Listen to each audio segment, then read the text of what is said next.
सपनों और पूर्वाभासों के आधार पर हम भविष्य के सुख दुख की कल्पना करते हैं। भविष्य के दुख का कारण दूर करने के लिए हम आज योजना बनाते हैं। किंतु कल के संकट को आज निर्मूल करने से हमें लाभ मिलता है या हानि पहुंचती है, ये प्रश्न हम कभी नहीं करते। सत्य तो ये है कि संकट और उसका निवारण साथ जनते हैं, व्यक्ति के लिए भी और सृष्टि के लिए भी। नहीं, आप अपने भूतकाल का स्मरण कीजिए, इतिहास को देखिए। आप तुरंत ही ये जान पाएंगे कि जब जब संकट आता है तब तब उसका निवारण करने वाली शक्ति भी जन्म लेती है। यही तो जगत का चलन है।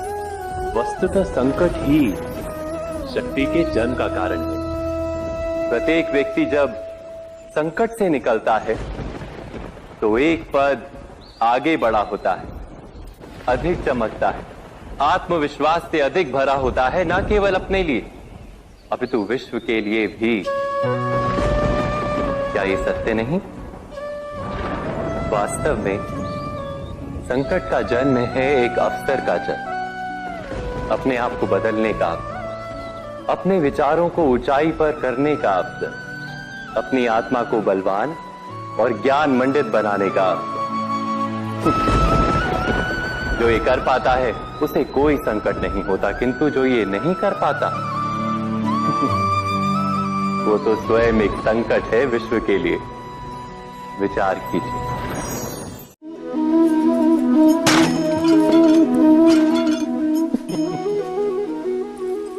कभी कभी कोई घटना मनुष्य के जीवन की सारी योजनाओं को तोड़ देती और मनुष्य उस आघात को अपने जीवन का केंद्र मान लेता। पर क्या भविष्य मनुष्य की योजनाओं के आधार पर निर्मित होते हैं? नहीं। जिस प्रकार किसी ऊंचे पर्वत पर सर्वप्रथम चढ़ने वाला उस पर्वत की तलाई में बैठकर जो योजना बनाता है, क्या वही योजना उसे उस पर्वत की चोटी तक पहुंचाती है? नहीं। वास्तव में वो जैसे जैसे ऊपर चढ़ता है वैसे वैसे उसे नई नई चुनौतियां, नई नई विडंबनाएं, नए नए अवरोध मिलते हैं। प्रत्येक पद पर वो अपने अगले पद का निर्णय करता है।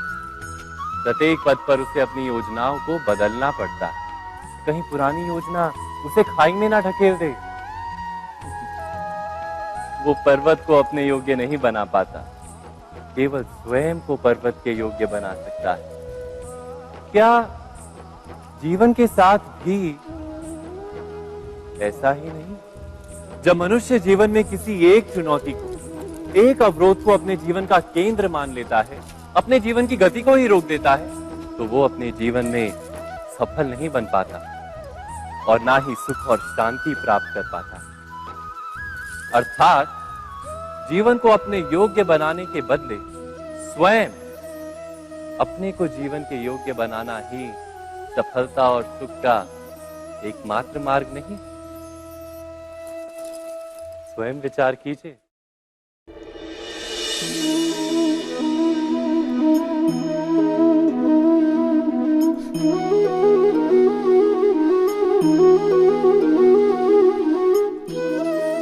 जीवन का हर क्षण निर्णय का क्षण होता है। प्रत्येक पद पर दूसरे पद के विषय में कोई निर्णय करना ही पड़ता है और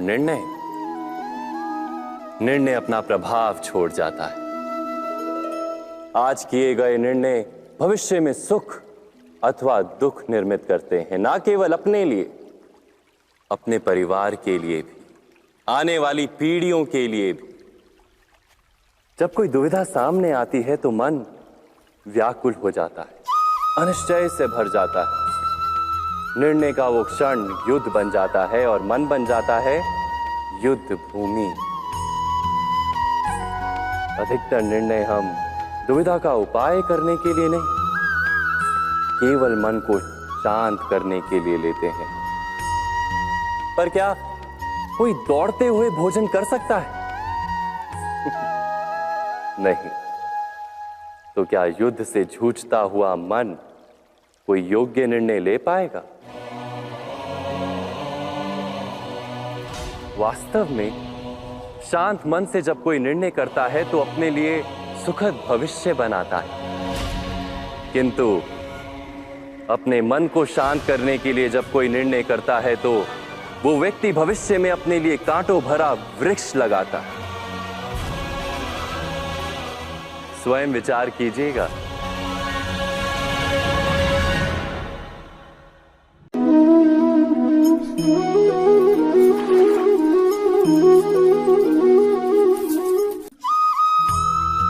जीवन में आने वाले संघर्षों के लिए जब मनुष्य स्वयं को योग्य नहीं मानता, जब उसे अपने ही बल पर विश्वास नहीं रहता, तब वो सद्गुणों को त्याग कर दुर्गुणों को अपनाता है। वस्तुतः मनुष्य के जीवन में दुर्जनता जन्म ही तब लेती है जब उसके अंतर में आत्मविश्वास नहीं होता। आत्मविश्वास ही अच्छाई को धारण करता है। ये आत्मविश्वास है क्या?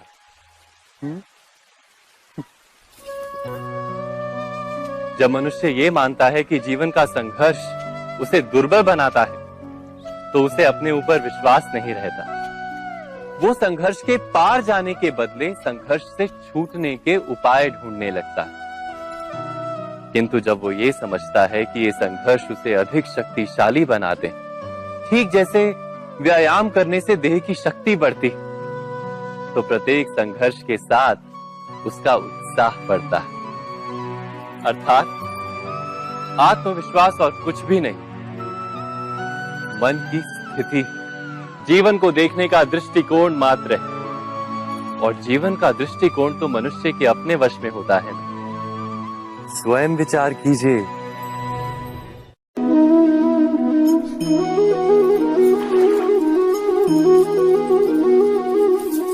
पिता सदा ही अपने संतान के सुख की कामना करते हैं, उनके भविष्य की चिंता करते रहते हैं। इसी कारणवश सदा ही अपने संतानों के भविष्य का मार्ग स्वयं निश्चित करने का प्रयत्न करते रहते हैं। जिस मार्ग पर पिता स्वयं चला है, जिस मार्ग के कंकर पत्थर को स्वयं देखा है, मार्ग की छाया, मार्ग की धूप को स्वयं जाना है, उसी मार्ग पर उसका पुत्र भी चले, यही इच्छा रहती है हर पिता की। निस्संदेह उत्तम भावना है ये, किंतु 3 प्रश्नों के ऊपर विचार करना हम भूल ही जाते हैं। कौन से प्रश्न? प्रथम प्रश्न, क्या समय के साथ प्रत्येक मार्ग बदल नहीं जाते? क्या समय सदा ही नई चुनौतियों को लेकर नहीं आता? तो फिर बीते हुए समय के अनुभव नई पीढ़ी को किस प्रकार लाभ दे सकते हैं? दूसरा प्रश्न, क्या प्रत्येक संतान अपने माता पिता की छवि होता है? हाँ, संतानों को संस्कार तो अवश्य माता पिता देते हैं, किंतु भीतर की क्षमता तो ईश्वर देते हैं।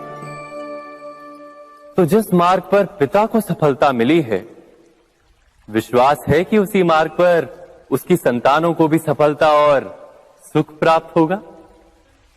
तीसरा प्रश्न, क्या जीवन के संघर्ष और चुनौतियां लाभकारी नहीं होती? क्या प्रत्येक नया प्रश्न एक नए उत्तर का द्वार नहीं खोलता? तो फिर संतानों को नए नए प्रश्नों, संघर्षों और चुनौतियों से दूर रखना, ये उनके लिए लाभ करना कहलाएगा या हानि पहुंचाना?